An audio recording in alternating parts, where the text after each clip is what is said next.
Welcome to Martial Media Review. I'm Stephen Reich, and today we will be discussing Kickboxer Vengeance. Kickboxer Vengeance is a movie that came out in 2016, directed by John Stockwell, and stars Alain Moussi, Jean-Claude Van Damme, Dave Bautista, Gina Carano, George St-Pierre, and Darren Shahlavi. Kurt Sloan arrives at the martial arts compound of Muay Thai master Tong Po in hopes that he will take him on as a student. After proving himself by fighting Kavi the doorman, then fighting Storm, another fighter from the compound, he is accepted in. But that night, we learn the real reason Kurt wants to train here: to get close enough to Tong Po to take revenge on him for the death of his brother Eric, who was killed by Tong Po in an underground kickboxing match a few weeks earlier. But just when Kurt gets his chance for revenge, he can't go through with it and is knocked out and arrested by the police. He is then taken into custody of Master Duran, the Muay Thai trainer who trained Eric. While there, he talks Duran into training him to beat Tong Po, and Duran reluctantly agrees. Now with Duran's help, Kurt prepares for the fight of his life. So when I heard that Jean-Claude Van Damme was coming back to do a new Kickboxer movie, I was excited. I mean, he was the star of the original. Maybe he will play an older version of Kurt Sloan and pass on his wisdom to another younger kickboxer. Or maybe they will do a fresh take on the original story, with Van Damme playing some other character. What we got was a little of both, I think. First of all, this is a remake of the original Kickboxer, with all new versions of Eric and Kurt Sloan. But all the other characters, who are introduced to us as new characters not seen in the original, are just combinations of characters from the original movie. Duran is like a combo of Kurt, Taylor, and Master Xian. Kavi the doorman is like Eric, Xian, and Taylor, and Liu is basically Mai Li, with a sprinkle of Xian and Taylor added in since she's a cop.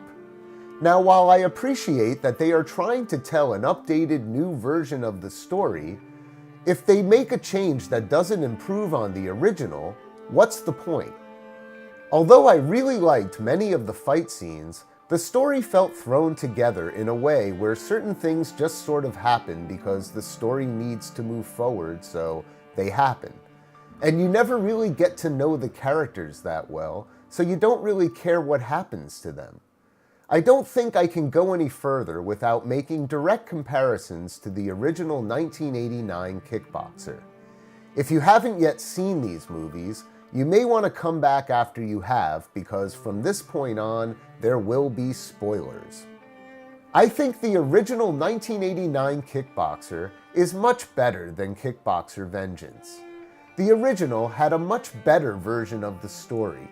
It was a very straightforward martial arts revenge story, told in a way that was easy to follow, was believable and suspended any disbelief, had a hero you wanted to root for, had a villain you loved to hate, and was very entertaining.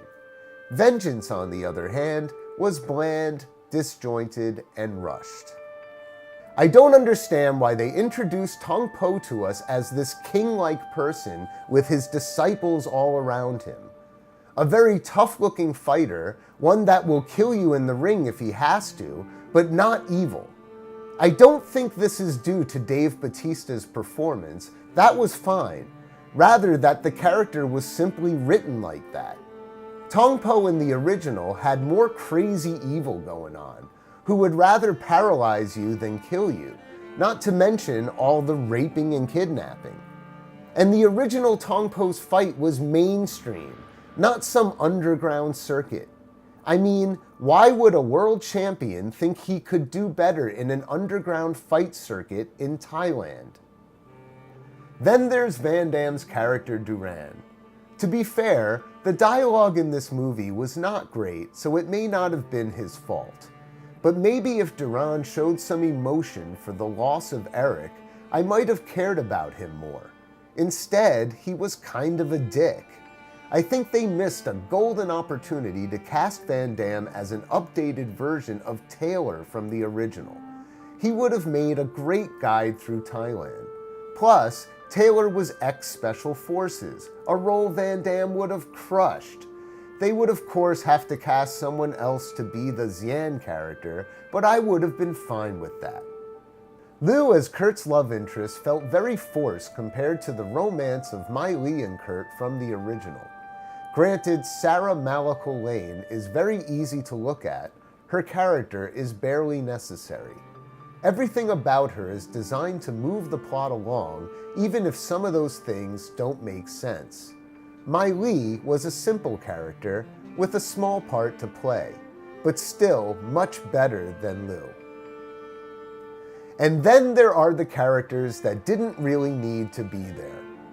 The fight promoter Marcia, played by Gina Carano, didn't need to be there. Nothing she did had much impact to the outcome of the movie. And neither did Kavi the doorman, played by George St-Pierre, or even Eric Sloane, played by the late Darren Shahlavi. They could have skipped the flashback and just mentioned what happened to Eric and that Kurt is here for revenge. In the original, Eric getting hospitalized for several months gave Kurt a reason to still be in Thailand. The frequent scenes with Kurt checking in on his brother at the hospital keeps Eric's character relevant. And with all the fights mainstream, Kurt's rise as Nook Su Kao, the White Warrior, is in the papers, and this makes Eric jealous. In Vengeance, they just throw in Nook Su Kao at the end without any explanation to the relevance. I really think if they would have just stuck to the original story, kept the same characters, but gave it a facelift, they would have had a much better movie. A lot of wasted potential here. Too bad. At least we will always have the original. I give Kickboxer Vengeance 2 out of 5 stars. So, have you seen Kickboxer Vengeance? If you have, what did you think of it? Be sure to let me know in the comments. And as always, if you know of a movie, book, TV show, documentary, what have you, that you'd like me to discuss on the show, be sure to let me know that in the comments as well. You can find me at Lightwater Productions on Facebook, Twitter, and YouTube. Thank you all for watching, and I'll see you next time.